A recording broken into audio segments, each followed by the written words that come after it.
ఇప్పుడు మేము చూస్తుంది ఏంటంటే సోషల్ మీడియాలో అసలు మామూలు హల్చల్ లేదు. నార్మల్గా అయితే మూఢనమ్మకాలు అనేది ఎవరు నమ్మరు. ఇప్పుడు మీరు ఏదైతే చెప్తున్నారో ఇప్పుడు ఇక్కడ చూసుకుంటే ఇక్కడ అస్థిపంజరం దగ్గర నుంచి అక్కడ మెడలో ఇవన్నీ చూసుకుంటే ప్రతి ఒక్కరికి కూడా ఒక డౌట్ వస్తుంది. ఓకే, ఇదంతా కూడా పబ్లిసిటీ స్టంట్ అనేసి కూడా అంటారు.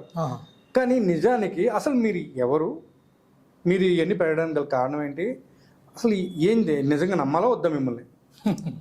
అయితే నాగేందర్ గారు, మీరు వచ్చారు మా కాడికి, మీ మీడియా నుంచి వచ్చారు, మీరు గద్ద వాళ్ళు, మీడియా వాళ్ళు, ఎట్లా ఎంతోమంది వస్తున్నారు మన కాడికి. గురుజీ ఏంటి మీరు అని చెప్పి అడుగుతున్నారు. మేము కోయరాజులం. మా తాతల కాల నుంచి, మా తాతలు కానీ మా నాన్న కానీ ఫస్ట్ మేము భద్రాచలం అడవులలో గూడాలలో ఉండేవాళ్ళం. ఓకే.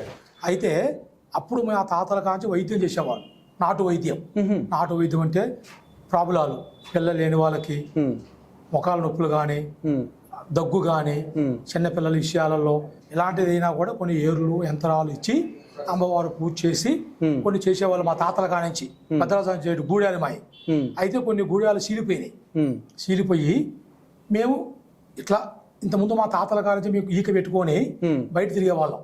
ఓకే, కోయిదూరులో మీరు తెలుసు కోయిదూరులో తిరిగేది అంటే పెద్ద పెద్ద ఆఫీసులకి, రాజకీయ నాయకుల దగ్గరికి, పెద్ద పెద్ద మీలాంటి పెద్ద పెద్ద దొరల దగ్గరికి పోయి కలిసి వాళ్ళ సమస్యలు ఏదైనా చెప్పి అమ్మవారు ఏర్లు ఉంటాయి మా దగ్గర. ఎందుకంటే మా తాతల కాలం మీ అడవులు కదా పుట్టింది, కొన్ని వేర్లు ఉంటాయి, మూలికలు, సంజీవులు. ఆ సంజీవులు కొన్ని సమస్యలు కానీ, ఆరోగ్య సమస్యలు కానీ, ఒంట్లో సమస్యలు కానీ, పని కాకపోయినా, మనం వెళ్ళే పని కావాలన్నా, మన పైన వాళ్ళు మన మాట వినాలన్నా వాటికి కొన్ని వశ్యకరణాలు ఉంటాయి. అలాంటి ఏర్లు పట్టుపోయి అలాంటి దొరలకి, పెద్ద పెద్ద దొరలు, సినిమా స్టార్లు కానీ, రాజకీయ వ్యక్తులు కానీ అలాంటి దొరలు కూడా ఇచ్చేవాళ్ళం. ఇచ్చి తిరిగేటోళ్ళం మేము అప్పుడు.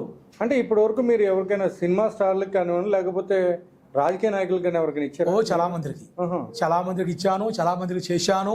అలాంటి త్వరలో పెద్ద పెద్ద వాళ్ళు కూడా అభివృద్ధిలోకి వచ్చారా? ఎంతో మంది మనకి వస్తారు కదా, పిలుస్తారు కదా. మళ్ళా గురువు గారు మీరు చెప్పింది మాకు చాలా బాగుంది, చాలా సంతోషం అని చెప్పి వస్తారు. వాళ్ళకి అభిమానంగా వచ్చి మాట్లాడి వెళ్తుంటారు. వాళ్ళతో అన్ని మా కాడ ఉంటాయి. కానీ వాళ్ళ పేర్లు చెప్పకూడదు మీకు.